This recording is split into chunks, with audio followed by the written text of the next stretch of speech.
chair of UKIP in Stoke-on-Trent. I'm the guy that stood in the 2015 general election, coming second to Tristram Hunt, gaining 22.7% of the vote.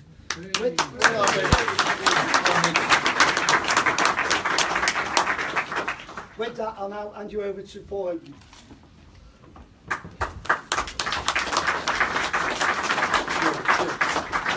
Good morning, everybody. Good morning and welcome to Stoke-on-Trent. Before we get started this morning, just want to make you aware of fire regulations. There is a fire escape out of that room. You'll have to exit through one of these two doors, either here or at the back. The fire escape is at the back of this room if you need it. Could I ask you please to make sure your phones are turned off or at the very least on silent. Today we start a great opportunity for our party. Just over a week ago, Tristram Hunt announced that he was resigning to work in the city where he lives and run a museum in London. He felt that he had a better future away from Jeremy Corbyn and his brand of politics. The last UKIP campaign that we fought here in Stoke-on-Trent, 70% of voters supported UKIP and its policy to leave the European Union.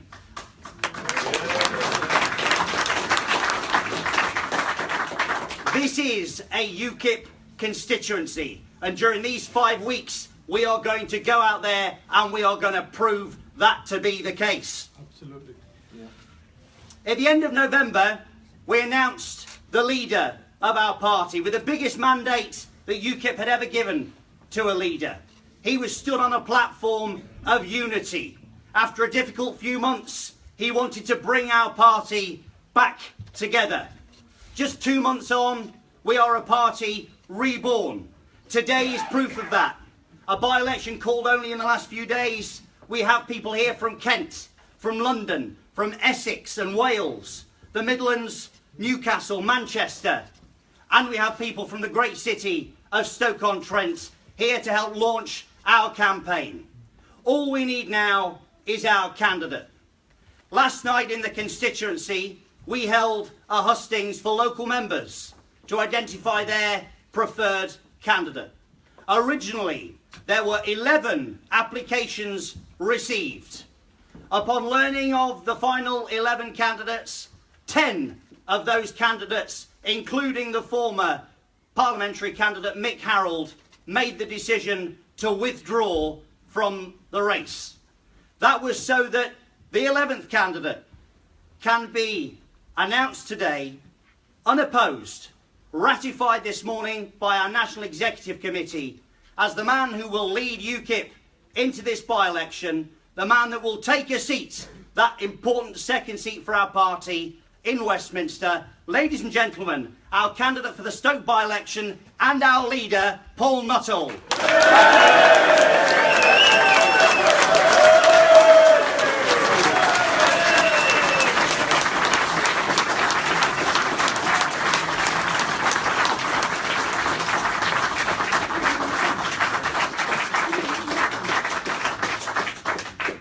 Thank you very much, and what a wonderful turnout we have here today in Stoke-on-Trent. I'd like to start by thanking the branch for selecting me as their candidate for this up-and-coming by-election. I'd also like to thank the branch chairman, Mick Harold, in particular, for offering me his unwavering support. And finally, I'd like to thank the UKIP National Executive Committee for ratifying my candidacy this morning. I'm not from Stoke, although I did live in Shelton for a short period in the late 1990s. However, I feel right at home here, not just because of many previous visits to speak at public meetings here for the UKIP branch, but because of so many other things too.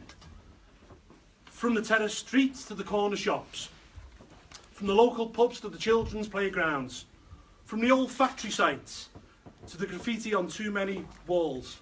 Like the community I was raised in Bootle, the community of Stoke-on-Trent, is this day battling against the odds.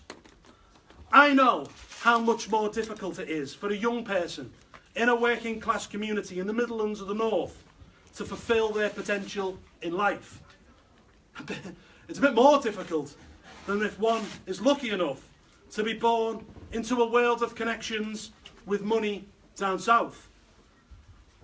If I am fortunate enough to be elected as the MP for Stoke-on-Trent Central, I will promise that I will fight for you and for your children. I will fight for a top quality academic education for those who can benefit from that route, and for high class vocational education too.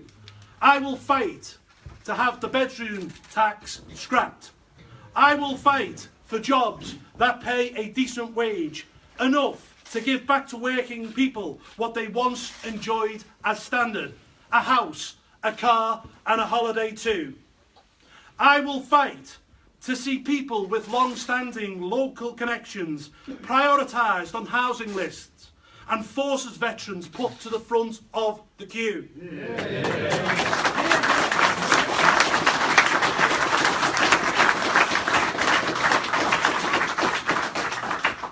I will champion the issues that matter to the people of Stoke-on-Trent. In the House of Commons, I will make the argument for proper immigration controls, for stronger sentences for criminals, and for rebuilding our magnificent armed forces too. I will raise the issues that the establishment parties would prefer to brush under the carpet, from tackling the spread of radical Islam and Sharia to having pride in England, and that includes us having our own parliament.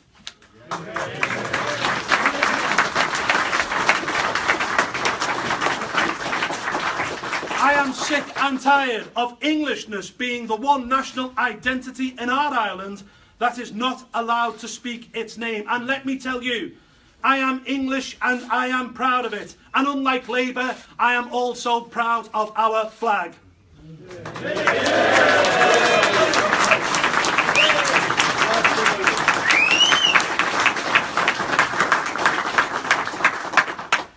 Now let me deal with the issue of the National Health Service head on. The voters of Stoke will be told in this election that UKIP wants to privatise the NHS. This is a lie. It goes back to comments that I made back in early 2011 when I spoke about introducing more competition into the NHS. However, it is clear from the Labour Party's disastrous PFI programme that has saddled the NHS with a debt of 80 billion that I was wrong. We also will not take lessons from a party which privatised 5% of the NHS when it was in power and oversaw the mid-staffs scandal.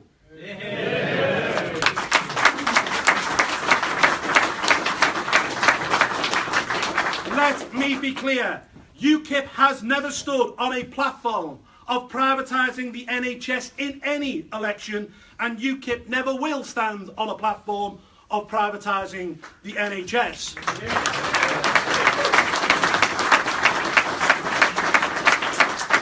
UKIP made it clear, perfectly clear, in its manifesto of 2015 that the NHS must remain public and free at the point of delivery. However, it must also be a national health service and not an international health service.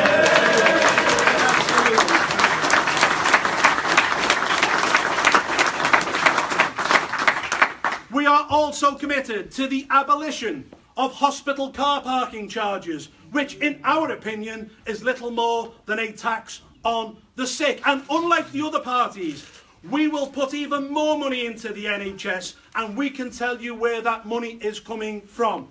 Because we will slash the bloated foreign aid budget, which is costing the British people £30 million.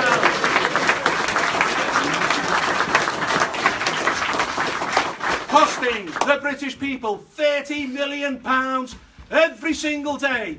£30 million every single day, and we will reinvest that money into our NHS.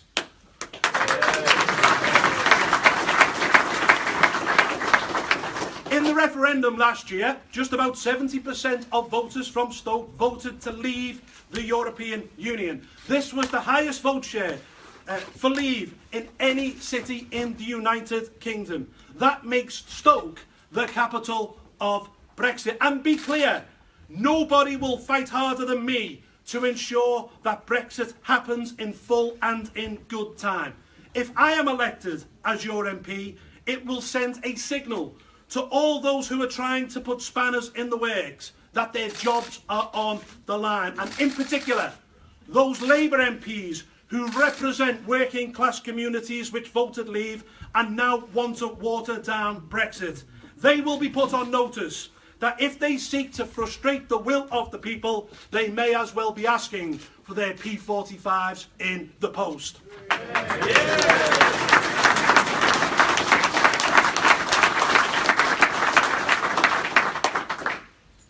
By voting for a UKIP MP, the people of the Potteries can drive Brexit forward and help to give Britain back the power to tackle the problems facing communities like this one.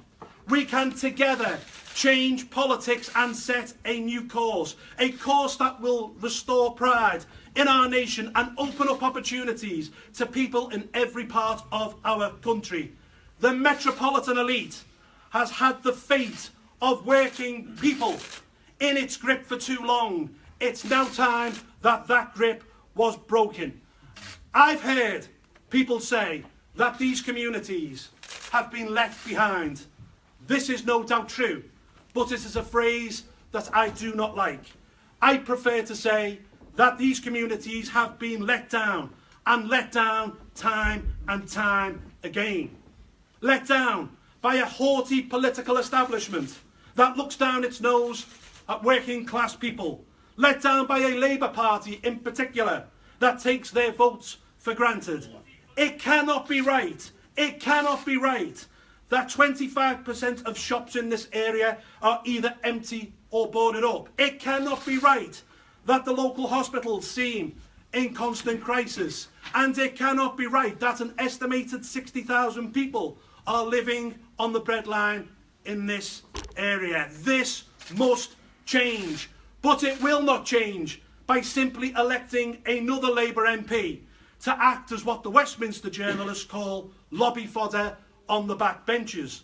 It will only change if Stoke is given a truly national voice. And I believe that voice is UKIP. This by-election can herald a new age of British politics, an age when people kick back and revolt against their political overlords, an age which is a clear break with the past. It is already happening with Brexit. It has already happened in the United States and in Italy recently. I believe it can happen here in Stoke on February the 23rd. We have a lot to do in the next 5 weeks, so let's get out there. Let's get cracking. Stoke is already the capital of Brexit. Let us make Stoke the capital city of change. Thank you.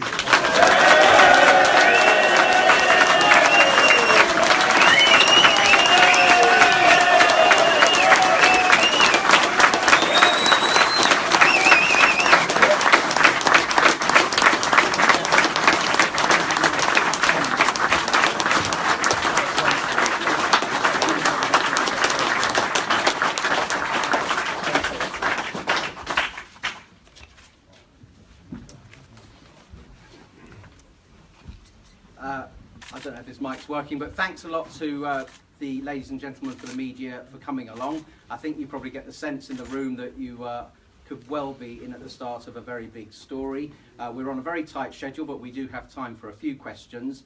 If you could give your name and your organisation before asking the question. The lady over there. Thank you. Adele Robinson, Sky News. Mr Nuttall, you said it yourself, you described Stoke as the capital of Brexit. Now Brexit is going to be happening and the Conservative Party are forging ahead with it. What actually can UKIP be offering that's new on the doorstep? Well, firstly, I gave Theresa May's speech, I think it was 7 out of 10 on Sky News. Look, she's talking about a transitional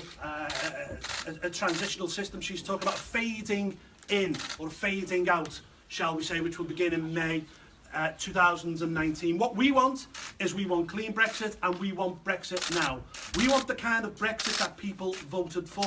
Indeed, Mrs May failed to mention anything about immigration in her speech. We would like to see immediate controls on Brexit, because if we go down the line of Mrs May, then almost 1 million people on current trends will come to this country by the time Brexit is achieved. And look, there are many people in constituencies like Stoke-on-Trent who will never ever vote Conservative. We are their opportunity to make that change. This constituency has had a Labour MP since its inception in 1950. Simply voting for another Labour MP is not an option for change. It will be the same old, same old. We're offering something new. We're not only offering a clean Brexit and ensuring that the people get what they voted for on June the 23rd, we're offering new and radical problems to solve the problems which exist within this community. You know, we can start a revolution here in Stoke on February the 23rd, and if we win, we will then go on and win other seats. The anti-establishment kickback can start, and it can start here in Stoke-on-Trent.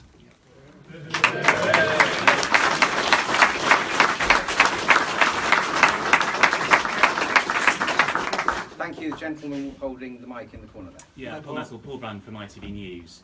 You've talked a lot about what happens if UKIP win here, but what if UKIP don't win here? Does that suggest you have peaked, that UKIP peaked during the referendum? We will fight hard to ensure that that doesn't happen. We will fight hard to ensure that UKIP does succeed in this seat. And since I've taken over, Paul, as the leader of UKIP, we're now a united party again. We're up in the opinion polls. Membership is going up for the first time in over a year. We've already finished second in one by-election. It's now time for UKIP to stop being the bridesmaid at by-elections and become the bride and go on and win. And I'm confident that we can do it here. You're not going to get jilted at the altar then? We're not going to get jilted at the altar. It's usually the bride that jilts at the altar. We'll be there. I think we've got time for just one more question. Lady at the front. Hello, Emma Thomas, BBC. Hi. This will, if you win, give you your second MP in Westminster. For many people who are Labour voters in Stoke, they see the Conservatives as the enemy for things that you talk about, like the NHS. Why should they dilute Labour's substance in Westminster by having another UKIP MP? Well, firstly, if I'm elected, I'm a National Party leader. I'll give Stoke a national voice. If it elects another Labour MP, there'll be lobby fodder. There'll be a voice in the wilderness on the backbenches. And do you really think that people in these communities here have anything in common with a Labour Party which is led by a man who doesn't sing the national anthem, which has a shadow chancellor who says nice things about the IRA, which has a shadow Home Secretary who thinks that people who voted Brexit are racist and doesn't want to see any immigration controls, that has a shadow Foreign Secretary that sneers at the flag of St George? They have nothing in common with this North London middle-class Islington set. And we are now going to take these people on as the new patriotic voice of working people. And we will go in to Stoke-on-Trent Central and we will knock on doors, we will talk to people, we'll hold street stalls, and people will learn what UKIP's about. There's only a 5,000 majority, and I am convinced in this next 5 weeks we can overturn that and have an MP elected here on February the 23rd.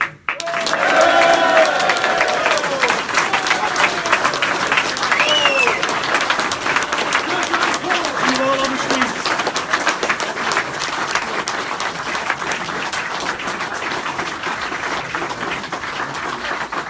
Ladies and gentlemen, Kippers, one last cheer please for our candidate for Stoke.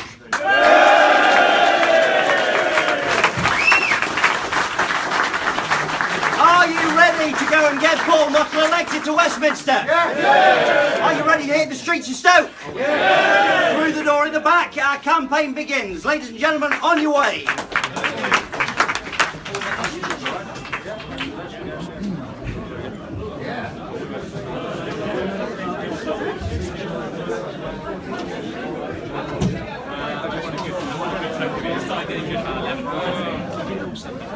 Right, they'll be coming back out here.